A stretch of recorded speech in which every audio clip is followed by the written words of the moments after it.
Assalamualaikum warahmatullahi wabarakatuh. Hai, perkenalkan nama saya Aulia Skadewi dengan NIM 2030604086 dari Fakultas Ekonomi dan Bisnis Islam UIN Raden Fatah Palembang, Prodi Manajemen Zakat dan Wakaf angkatan 2020. Baiklah, di sini saya ingin menjelaskan tentang manajemen strategi komprehensif untuk memenuhi nilai ujian akhir semester saya dengan dosen pengampu Ibu Disva Lindian Handayani SEI MEI dengan mata kuliah manajemen strategi. Oke, baiklah langsung saja di sini saya akan menjelaskan model manajemen strategi komprehensif.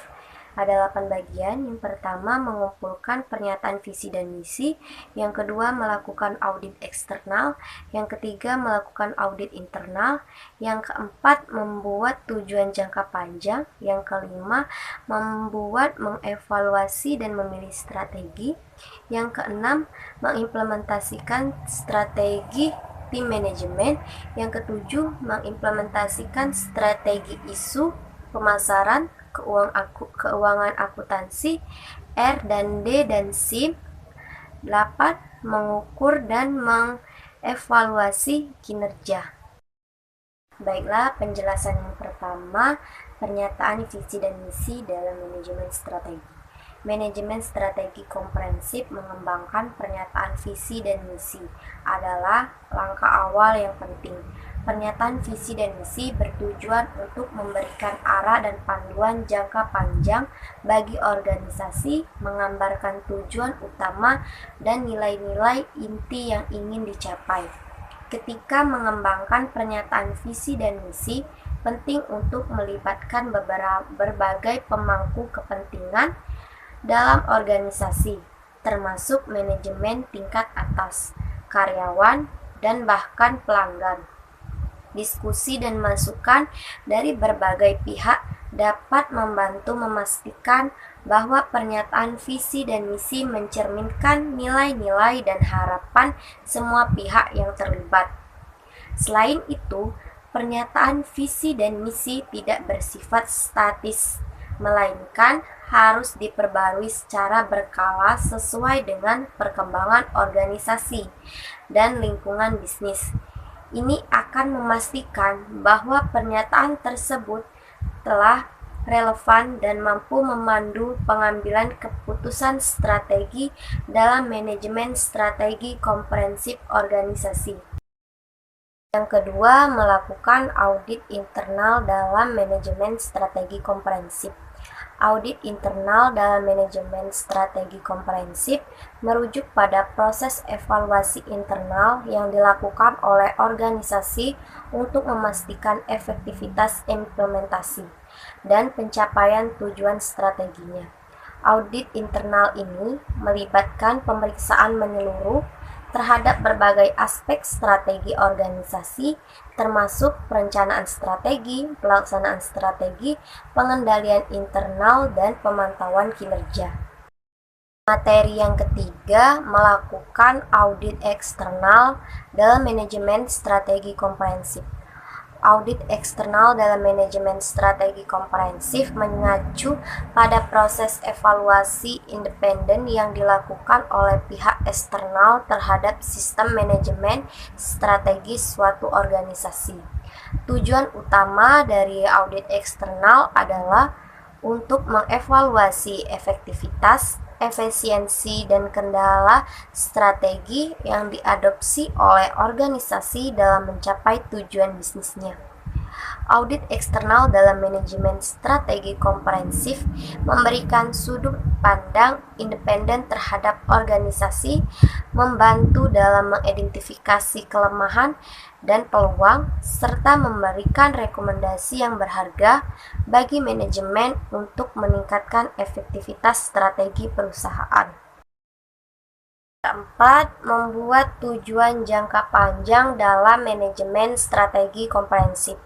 Membuat tujuan jangka panjang adalah langkah penting untuk mengarahkan organisasi menuju pencapaian yang diinginkan dalam jangka waktu yang lebih luas.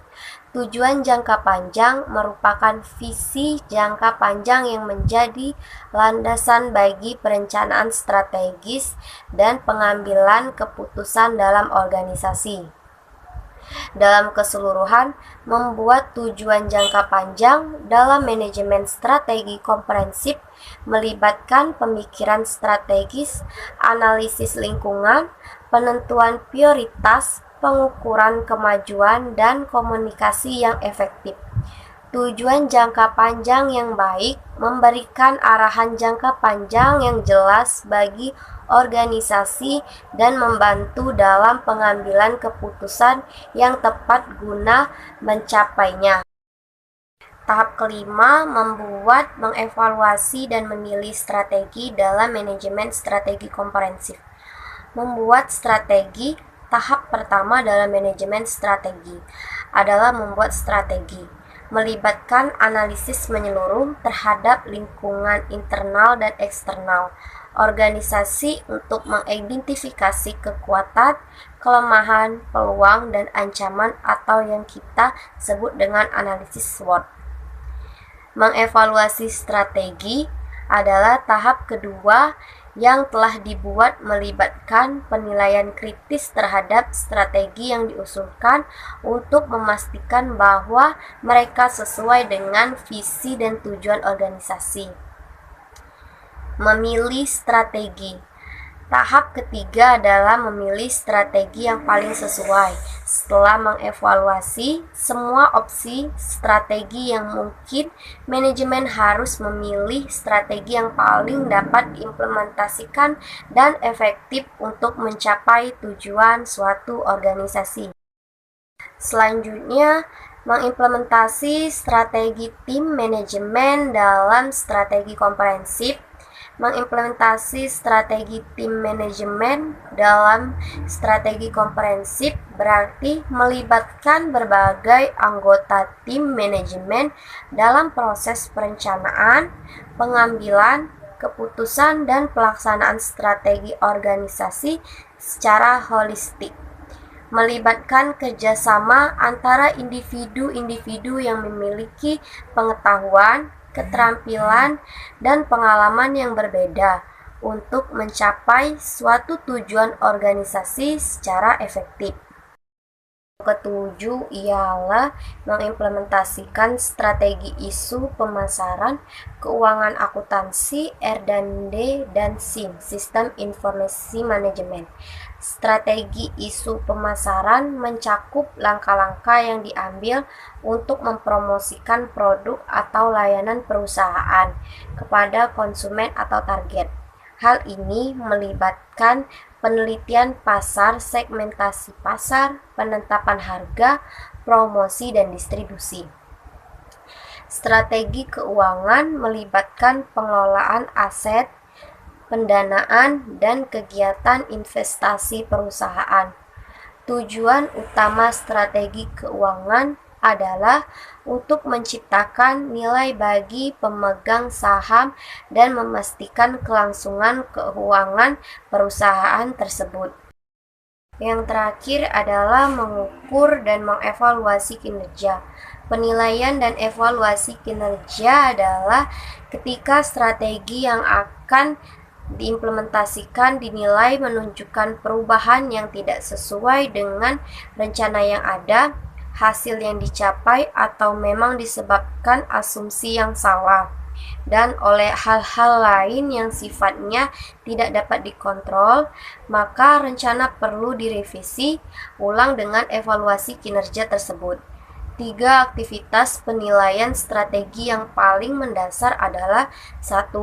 Peninjauan ulang faktor-faktor eksternal dan internal yang menjadi landasan strategi saat pengukuran kinerja dan pengambilan langkah korektif. Jadi kesimpulannya, secara keseluruhan, manajemen strategi komprehensif membantu perusahaan dalam merumuskan strategi yang tepat, mengimplementasikannya dengan efektif, dan terus memperbaiki dan menyesuaikan strategi tersebut sesuai dengan perubahan lingkungan bisnis, memungkinkan perusahaan untuk mencapai keunggulan kompetitif, menghadapi tantangan pasar, dan mencapai tujuan jangka panjang mereka. Maaf apabila ada salah kata dalam penyampaian materi. Kepada Allah saya mohon ampun. Semoga informasi yang saya jelaskan tadi dapat memberikan manfaat kepada kita semua. Saya akhiri. Wassalamualaikum warahmatullahi wabarakatuh. Terima kasih. Your heart is drifting out.